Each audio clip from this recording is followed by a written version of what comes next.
All right. Happy Thursday, Elements family. Coach Justin here, getting ready to do some finish up the back basics. Now, to before I begin today, I just kind of want to remind you guys that we talk about this class is supposed to be just very like general principles and ideas and some basic moves and stuff like that. And the back is definitely position that can be a little more advanced in some respects, but it is something that you can fall into. And so even if you're not the aggressor, you should still know what's available and what positions can come out of it. So today what we're going to actually go over is not so much the back itself, but a couple of positions that come out of it, namely kimura and armbar. Those are the two main positions that can come out of back control. And so that's what we're going to go over today. So let's take a look, shall we? All right. So when you take the back, fix this back a little bit. So when you take the back, there are various ways that the back can be taken, and a lot of times that means your opponent ends up with you kind of on your back as well. So if you take the back, you do it correctly, you're here, a lot of times you'll end up on a side, right? So we're on a side like this, and this is where all of our attacks go. But if you don't have your opponent or you, depending on which position we're in, don't have good strong control here, or if the head is too high or too low on the body, remember, you really want to try to get it so that you're not down so low. See, right here, his head's on my chest. I'm going to have a hard time choking him with, there's quite a few things that make it difficult to choke with his head on my chest. Similarly, if the head gets too high, remember, it's way up here like this, they push themselves up here, or even over here like this is still going to be hard to choke. So the best choking position is sort of right in the middle, where your ears to their ear. Remember, you're like listening to ears, and ideally the choking arm is here, and the underhook is on top like this. Because most people are going to try to turn this way. That's into the choke, which is what you want to do. But sometimes you lose a position. All right? So you lose the position. And when you lose the position, you need to recognize that you've lost it and make the necessary steps to deal with it. If your opponent is low, that's going to be one of the easier scenarios to get out of, because then your leg can come high. So if I'm here like this, my opponent's a little low, then I can cross body across the top and start to drag this leg out. And once that leg's dragged out, see how I have this arm?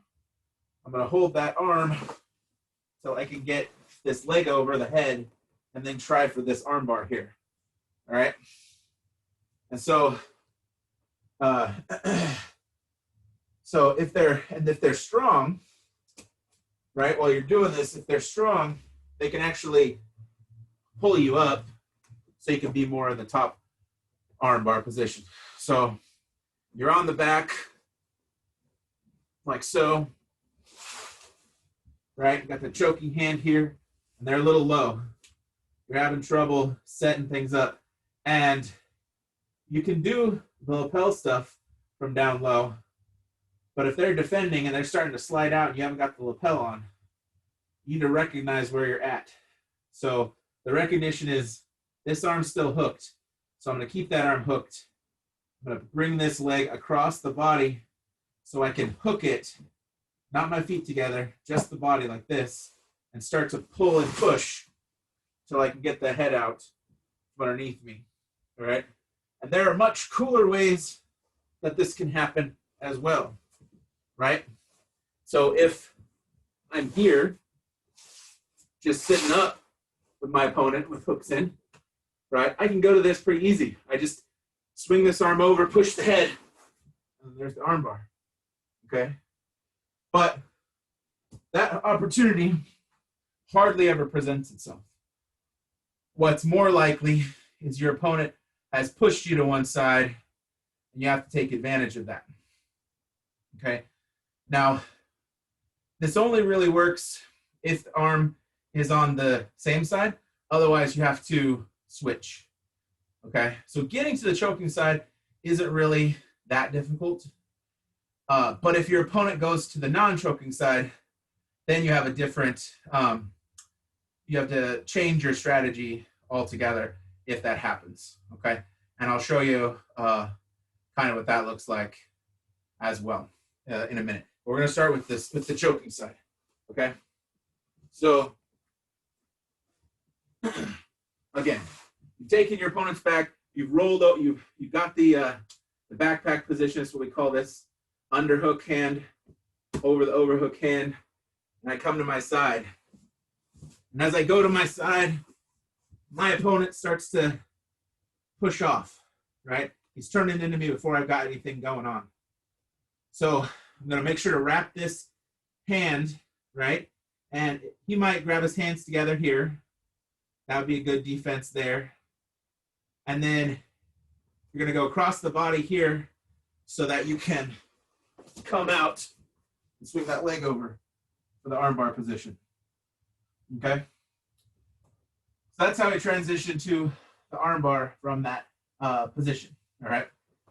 Now, the other option that you can come out of that with is a kimura. All right? If you are not good or don't feel very comfortable with arm bars, like I'm not the best arm bar in the world, I might try to throw an arm bar on a white belt, but brown belt, probably not. Definitely not on a black belt, not until I felt even more comfortable with it.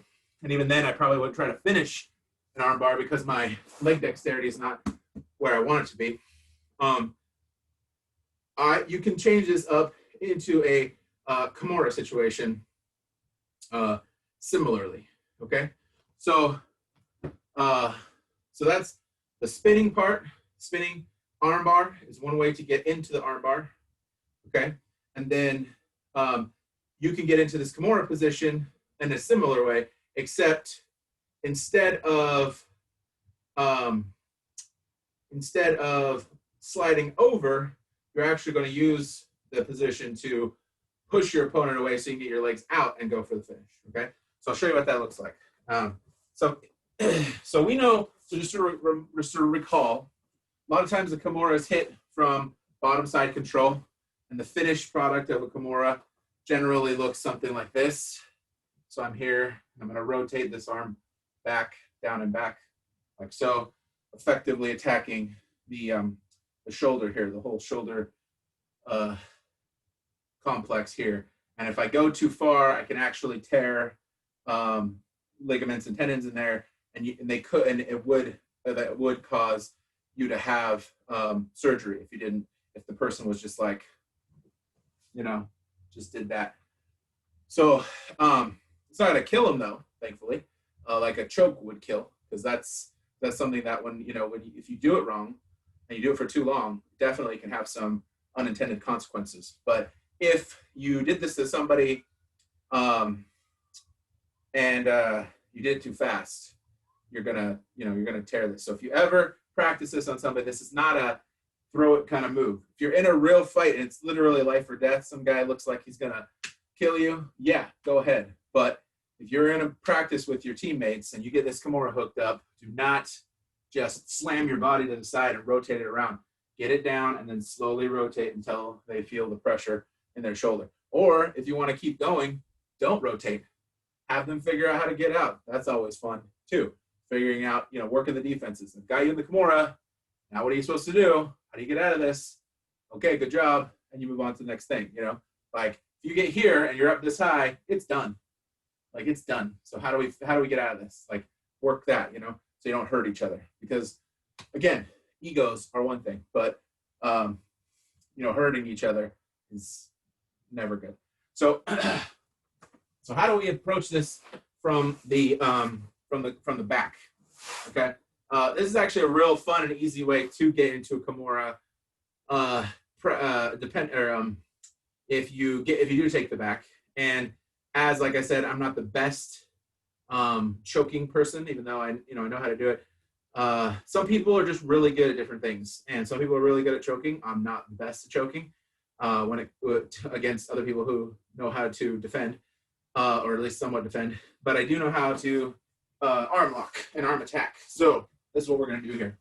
All right. So again, got the choking side. You took your opponent's back, and you fell to the choking side just like you wanted. Get a little closer here so you can see. All right. So in this scenario, we actually don't want to block this hip the same way. We're actually going to take this foot out because ultimately we're going to want to get it over this head. So what happens? So most of the time we're going to be able to grab the wrist right here. I can't really do it very well with Bob's arms, but we're going to be able, but most people will have a bend in their elbow right here, or maybe they're holding tight up against your body like this. But maybe I can't. Maybe I can. I'll just do it with the lapel. So you grab the wrist like so, right? Once you got the wrist, then you go and you notice your guy's going out, right? You start shifting out like this. You're like, oh, I don't like that, and I don't want to try to mess with my feet. So I'm going to take this from behind, and I'm actually going to keep this pressure here. And this arm's already come out, right? So it's like I lost it, and so he's most likely going to start turning that way. When he does, when your opponent starts to turn that way, I can actually grab this wrist and lock in this kimura grip. See? So now I've got this kimura grip here on the backside. And as they start to turn up, I get this leg out. They start to come up. I start to come up. And they're going to go to their back like this. Their turtle position. And I'm going to be here as they came up with that kimura in. Then I can just step over the head like this. And I can start to pull them back this way, right? And by then they should have their hands clasped together. So maybe you'd let this go, but at least now I'm in a turtle position. Turtle for me, Bob. There you go. At least now I'm in a turtle position with the kimura, and there's a whole, like the kimura by itself is a whole system in and of itself. People can get really fixated on the kimura as a way to attack, as a way to sweep, as a way to control. And so there are plenty of moves you can do with the kimura from here, but I would just use it to help get you here so they don't come out. So you actually push them onto their knees, and then you can come back here, and when we go over turtle stuff, you can decide how you want to proceed from there, because this is the place where you could retake the back if you really wanted to. So like from that kimura position here, I could control this and regrip, like get my foot in the right spot, maybe even pull this leg inside, get my hook in, whatever I figure out in that particular moment to adjust to that position and make your control. But again, we haven't gone over turtle yet. We'll go over turtle a little bit next week and probably the week after that, because turtle's a pretty versatile position for both top and bottom. There's lots of options from turtle because you have various positions with it. The guy on top can be head to head. The guy on top can be side. So, but we'll go over that if that's the way it ends up. Sometimes, however, when a guy escapes, he ends up here. And if he ends up here, then we can just step over and go to finish our kimura like we would from side control. So now I'm here, I'm sitting on the guy, got his arm, boom, side from, like this, boom, side, pushed to finish the kimura on the backside, just like we did before. Okay, so for our sake for today, let's assume that their motion is the other way, is to just try to slide out, and maybe they're trying to push back into you. right? They don't want to go to turtle. Some people don't like turtle. Some people are really uncomfortable in the turtle position. And that's fine. That is perfectly fine, right? But some people love the turtle position. Some people love the turtle position, and they go for it, and they and it's like real easy to sweep from there or whatever. You know, there's a bunch of things they could do. So so again, let's just imagine in this scenario, instead of like we did with the arm bar, go for that. So we're here, and they go to the choking side, right? So they start to turn away, because this happens a lot. They start to turn away, right? And I have a tendency to like double down on the body triangle. So you remember we talked about yesterday, you can cross your feet as long as you're not inside. If you're out here, it's not going to be possible for them to ankle lock you with their legs, at least not easily. So if I get here, a lot of times I'll double down on the hooks, but I'll keep the feet together here on the outside, right? But what would make more sense is for me to actually go for the kimura. So again, I go here, right? I'm hooked. They start to come out. So I switch from this grab over the head, grab the wrist, grab my hands together, and I push down. I'm not trying to finish it from here. I'm actually pushing into their chest like this. And what I'm going to do is I'm going to hook behind their leg and try to lift them up to get this foot out. And once this foot's out, I'm going to try real hard to just keep pulling them. And they're going to try to come into me. And if they try to come into me, then I push. See? So if they come up and they try to come up into me, then I can push till I'm ready. Now I'm here, their hands together. They're all locked in, right? And so all I got to do from here is I'm gonna put my chest into their arm, and I'm gonna roll them forward until they get to their position I want. Then I can come up over their head like this, and then start my fight, my kimura on this side. Okay, there's a few things there from kimura that you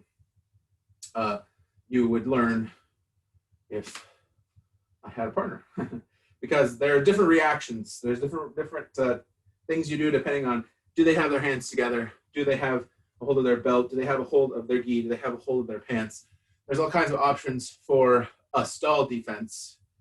Okay, so there's always a stall defense that you can do when you are being attacked. And a stall defense is, I put myself in a position that I'm using static hold to keep you from finishing this move.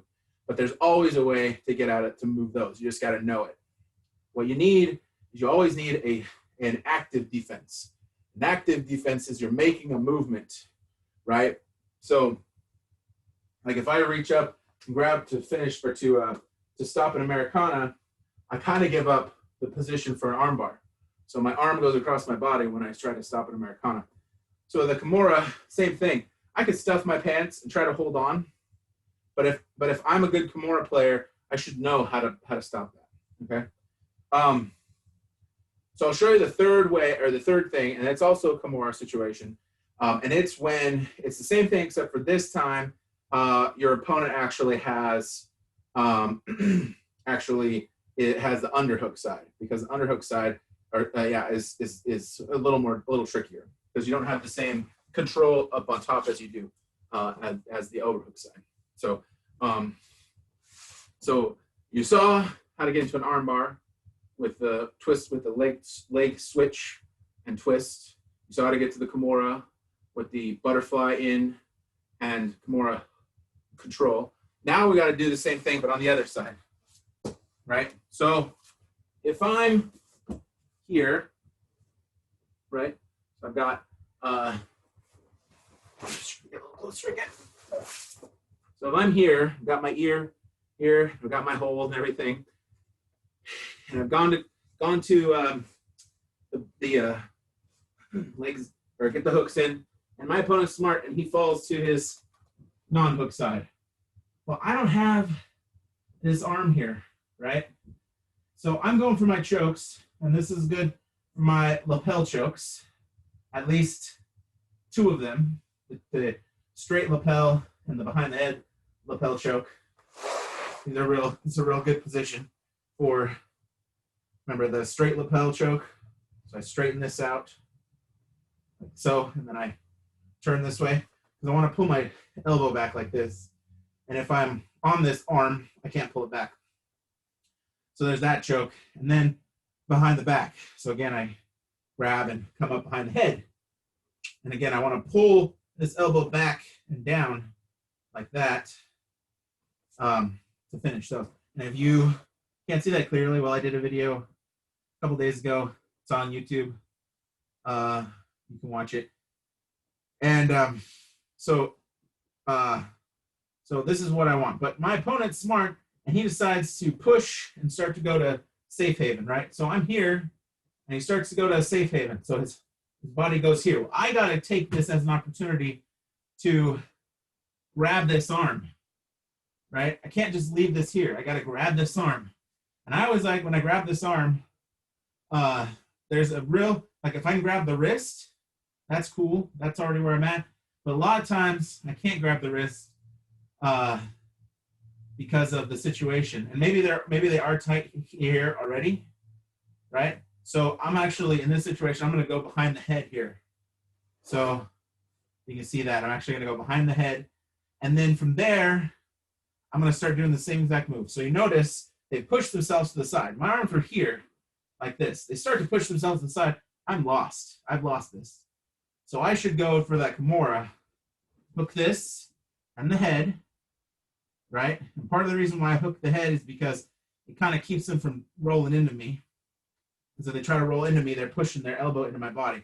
So I just let them keep going. So they're sliding, boom, I let them keep going. Now I'm here, and I go right to my kimura. If their hand's down here, that's okay. I can still go right to my kimura. And guess what? I'm back where I was before, except for I'm on the other side this time. So now I'm here, and I'm ready for my kimura. And they can try to roll away from me, but what's great is I can pull this in, and I can get that tricep or that chest on the back like this. I'm taking out all that space so that I can then get in close like so. And then now the knees replaced my back so they can't get there. And I'm going to step over and try to finish my kimura from here. Okay. So one more time, same exact positioning as the other side, as the choking hand. But you gotta, the first step you gotta do is get underneath the choking side arm. Okay. So again, here's George or Bob. Sorry. Watching too many Looney Tunes cartoons lately. Choking side or non-choking side. I get this hand in. He goes this way because he's familiar with the safe haven escape, and he starts to twist to get his head up here and his back up. So I'm going to go here, and I'm going to hook this. I'm going to flatten that foot out, lift him up. When I'm there, that kimura control, and I push, come down to my belly, I push, I'm keeping my chest to the tricep, and I push. And when I get the knee underneath, now I don't have to worry as much. I pull, I step over, and I finish. Okay? So those are our two, I would say, floating options off the back. If your opponent scoots down, it's a little. If your opponent scoots down like a butt scoop escape, it's a little trickier because they're moving farther away. But if you have that underhook and they try to do it, then you just switch to the armbar, right? They've basically given it to you. So I'll just show you that real quick here. It doesn't matter what side they're on because they're giving you that position. So if I'm here, right, I've got this locked up, my opponent decides they're going to scoot down, well, now my hooks aren't in the right position, and that's okay, because all I got to do is, and I've got my armbar right there. right?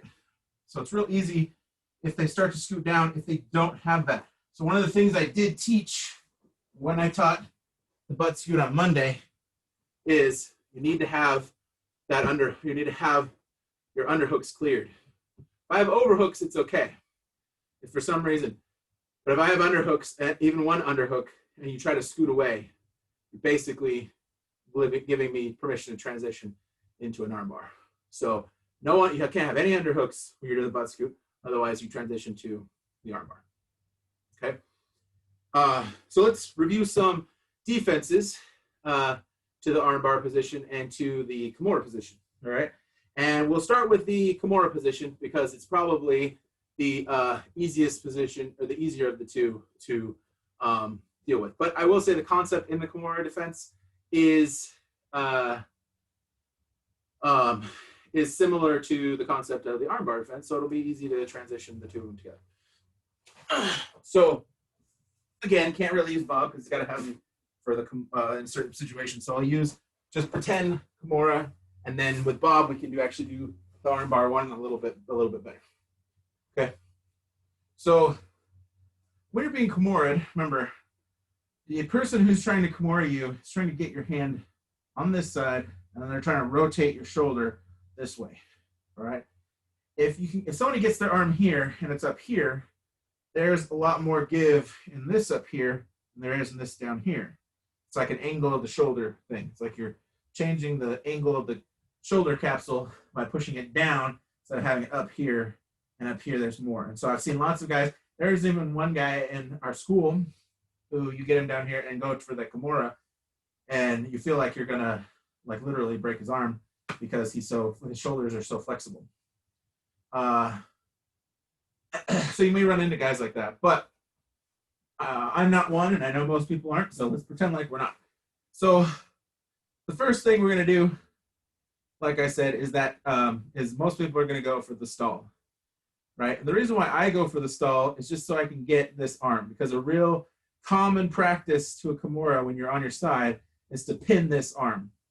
So your opponent pins this arm down, and now you can't come in and save this arm with that one. 2-on-1 versus 2-on-1 is equal. So ideally, you have this hand with this hand. You're actually holding it to your body like this, even though your arm's kind of like this with their arm inside, and you're holding it there, right? But you can grab your gi. So like, let's say I was here and I grab my gi. So I can do that. Again, ideally, you fold it over so it fits, so the lapel fits into your hand, your fingers like this, and then you fold it over, you're kind of punching. So it makes a much stronger lapel grip than if you try to just grip the gi with flat fingers or even try to roll in here. It's actually much stronger to try to get that fold over so you get more material inside your hand. And that's true for all lapels, so just remember that. You always want to try to get more lapel in here. So if we're doing gi, there's the lapel. There's the belt. Gi or no gi. There's hand inside the pants. And you can actually grab the pants if you've got gi on. So you don't need a whole lot of material here. And the higher up your knee goes, the better, because unlike me, some people get their knee all the way to their chest and then they get this hand inside. Now it's going to be real hard to finish this position because you have to get this arm up and over. And if this knee is up here like this, how are you going to get that arm through if that knee is like all the way to my elbow, right? It'd be real hard. So even just getting your hand here, grabbing your pants is a real good defense. Or a very, very good defense, which is double hands. Now there are people who can get this out. And when you do this move, you want the bottom hand hooking down like this, and the top hand should be hooking up so that your hands come together. You can see here, these fingers here come about the elbow, or the thumb blade, and then these fingers here come along the pinky blade. And the reason why you want that is because if I try to do it this way, you can see my hand is in a weird, like your hand just feels weird when you do it this way. The angle of the torque and stuff like that. But this way I can really torque down and come in. If you try to do it this way, you really can't torque in your own hands, and so it's a lot weaker than if you do it this way. And you can feel the difference if you want to try it. Just keep this elbow to the mat like this, and just go palm down to your feet, palm up to your head, and put your hands together, and then try it the other way. Palm up to your head, palm down to your feet, and try to grab and see which one's stronger. And you'll feel one's more natural and one's more strong. And that would be this one. But this doesn't get you out of the situation. This is not active defense. This is static defense. I'm holding this till I can figure out what I want to do. And what you want to do, in my opinion, is a real simple move. There are people who will come up to their knees in that scenario, and that can work. That can definitely work on some people if you just keep driving to your knees. But some people are really good about putting pressure on your shoulder to keep you from coming up to your knees, right? So if I've got my arm here and I'm trying to come up to my knees like this, with my hand inside, they can put a lot of pressure on my shoulder to keep me from coming up. Especially, I may be a big guy, but I have very big shoulders, and so I have more surface area that people can push on. Some smaller people don't have that problem, so it's a little trickier. I've definitely felt that. Like I felt controlled by my shoulder, and I've also felt like I didn't have as good a control on somebody because of their shoulders. So it's always about who you're dealing with, who you're going with. But if you can control that shoulder and keep them from coming up, that's usually what they try to do. They just try to come up and try to get to their knees, and they're like, okay, now I'm belly down. Now I should be safe from this kimura. And again, if you're a kimura person and that's where you want to go, that's what your signature submission wants to be, there's lots of stuff out there that you can follow that can get you into a good, strong sequence of events after somebody gets to their knees. But let's say you're not a knee person. Let's say you're just like, I just want to get out of this. I don't want to worry about it anymore. I don't want to deal with it. So in order for a kimura to work, the top arm has to be behind this elbow here, right? So you got one arm that comes through the elbow and one arm that grabs the wrist, and that's where it has to be. So what I like to think of it as, I like to think, if I can get this elbow past their arm, then I have won. But you can't just like pull the elbow out. You have to create space for the elbow to come through. So this is, again, something I like to call the partner roll, all right? And if you look at some of my other side control videos, which are on YouTube, they should be on YouTube right now, you'll see this is one of the moves that I like to do. And the way it works is pretty simple. I'm going to put this foot on the mat. I'm going to bump my hip up just a little bit like this. See, it wasn't much. It was very, very little. I don't need a whole lot because I just want to get enough to get myself underneath myself. All right? So I call this the partner roll because if you're in bed with somebody, like, your parents or your significant other or whatever, you can't just roll over like this. And no one in a kimura, no one putting you in a kimura is going to let you just roll over like this, right? They're going to make you, if you try to roll this way, they're going to push you back using your shoulder.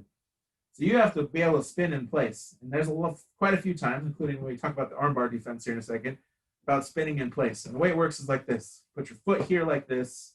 You're going to make that little bump, and then you're just going to spin onto your back, just like this. Right? And with that spin, you also need to punch your elbow down to get it past their arm. Once you've done that, you're golden. Okay?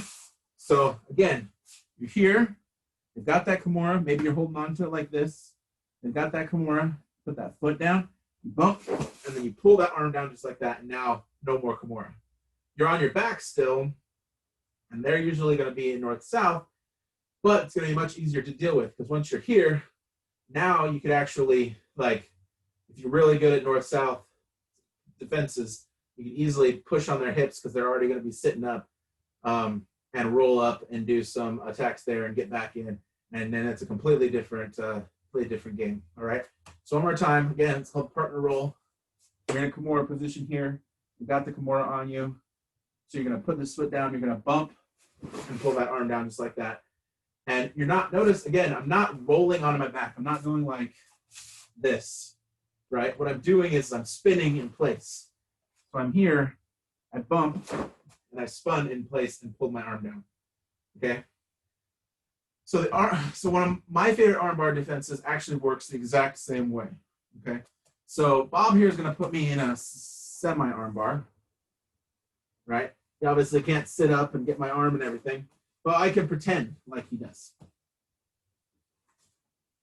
So I can use the same defense here to get out of this because you see, in order for them to armbar you from this position, my elbow has to be on their hip area because they want to go here and then they want to extend their hips up to hyperextend my arm, right? So how do I get out of this? So I need to get my arm past my elbow, past this part here. Now, one way I could try to do that is just a slow shift. Like I could try to, with my hands together like this, I could try to like bump my feet and then try to move my hips away like that.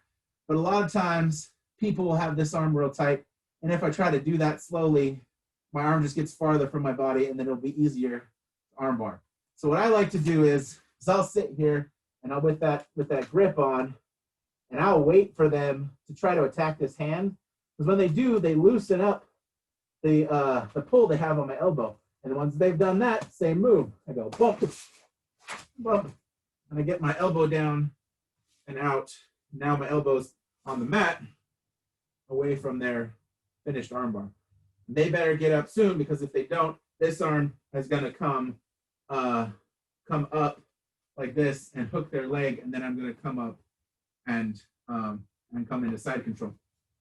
I do this all the time when I'm rolling people. In worst case scenario, I scramble a little bit and I end up in an okay position.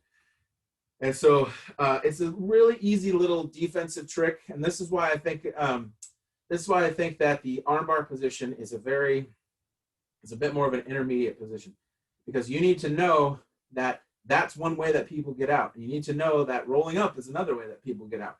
So, for example, if I'm here and I want to get out, sometimes if you don't have control of these legs, it's actually pretty easy for me to turn into my opponent like this and use the position to come up, get onto my knees like this. Now I have to pull this arm straight out in order to escape that move. But again, there are little tricks that somebody who does arm bars knows to do in order to combat that. So it's definitely a position that you can go to and you can fight in. But if you don't have practice and experience in it, or this is my philosophy of that's why I don't really teach the armbar position in the basics class, because if you try to armbar me and you fail, now you're worse than you were before. Before you were winning, before you were on top, before you were the aggressor. You shouldn't be sacrificing your position for a submission without knowing what possible responses are and what you could do, or what could be done to you if you fail, right? So unless you're really good at escaping, unless you're really understanding what your response should be, going for an armbar when you haven't practiced it a lot, when you haven't done, I would say armbar drills are key if you really want to be an armbar guy, right, or girl, or person. Is to really practice your arm bars. Get somebody in an arm bar and say, I want to try to arm bar you over and over and over again. Like literally just be like, that's the position I want. I want to practice it, drill it. Like when you go to your class, or have your partner, if you want to be an arm bar person, get them in the arm bar position and go. You can use Eddie Bravo's arm bar position, the spider web. You can use traditional, where it's this arm, or the leg side arm in. The Eddie Bravo position is head side arm in with the leg control, and you'll find out which one you like best. And if you really want to be good at it, I would only use an arm bar position to set up for a transition to something else. If I go to do an arm bar on somebody and it's not working out, if I get to a regular arm bar position, and I know it's not going to work because a regular arm bar position for me doesn't always work. An inverted arm bar position for me will work real well. A kneeling arm bar position will work for me real well, but a back arm bar position I have very little success with. And so what I like to do is I actually like to change that into a kimura grip, so it's stronger, and then I can control how the movement happens, and I can actually make some adjustments and do some different things with it. And so that's what I like to do if I ever get to the armbar position. I don't actually use it for an armbar. I use it for something else. But if I can get the armbar from a different position, I will totally do that. There's some really great positions that you can go to that. But like I said, I think it's an intermediate position because you definitely need to know how to deal with yourself, how to escape if your situation doesn't work out. You know, you need to know that, because if it doesn't work out, there's a good chance, if your opponent knows what they're doing, that you're going to end up worse. Okay. There is one little caveat to this whole thing when you're trying to sit up, especially.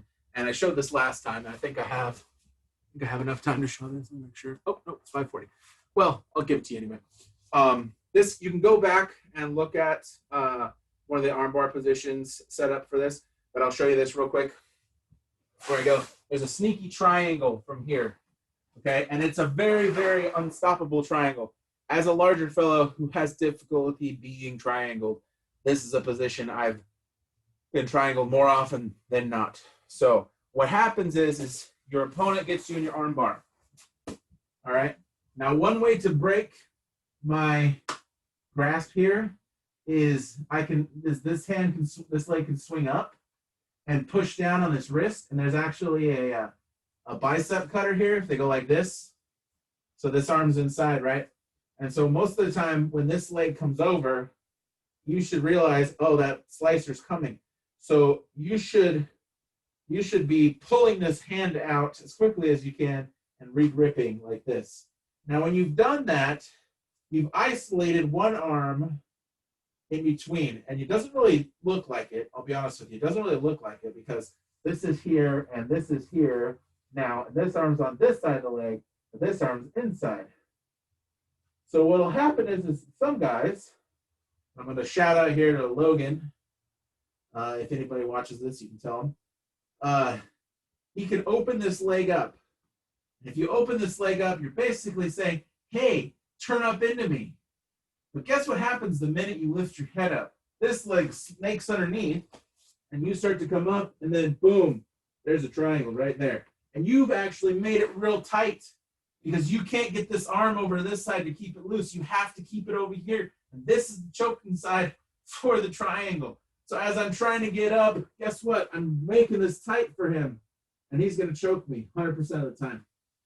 So whenever you're in an armbar position, your opponent gets this arm separated from this arm. Before, it was like this. See how both arms are in between this leg? Now he brings this inside somehow. Now this arm's on the outside of this leg, and this arm's on the inside. That can be a setup for a triangle. And the real easy way to set that up is open this leg up. All right? Even if you lift this head up, even if you don't lift your head up here, your opponent can reach in and actually pick your head up to get this leg underneath. And then there isn't a whole lot you can do about it. It's very, very difficult to stop once that's happened. And so what I advocate for here is to keep your head pounded to the mat as hard as you can, especially if they try to grab it. Once they try to grab it and they don't get it and they fail, then you can loosen up a little bit. But just, again, see if I need to adjust this just a slight bit. So if the leg gets here, I'm going to get triangle, or I'm going to get triangle choked. All right. But once he's opened this up, he's going to reach and grab your head if you don't already sit up. If you already sit up, you're done, right? Because there's a triangle right there. So this head needs to stay here, and you need to push it down real hard. So you're here like this, right? And he's not necessarily thinking about armbar right now because his leg is open. So it actually would be pretty easy for you once you're here, since he's going to reach for that head, to actually let this go and just sweep this hand underneath to push that leg off. And then you can scramble. So don't worry about, so you have to remember these things. And I'll say this, you're going to get caught in it. It's going to happen. You're going to get caught in it. You're going to get beaten by it. And that is okay. Because jiu-jitsu is about learning. It's about learning the positions and about being beaten. And you will be beaten multiple times in your jiu-jitsu journey. So just remember that. Okay? All right, guys. That's all I got for you today. I'll be back next week going into turtle. We'll be talking about turtle positioning. And if you'd like a replay, I think this will be on the channel. But also, there's our YouTube channel, or my YouTube channel for these videos. So check that out if you have any questions, and I will talk to you guys later. Bye, everybody.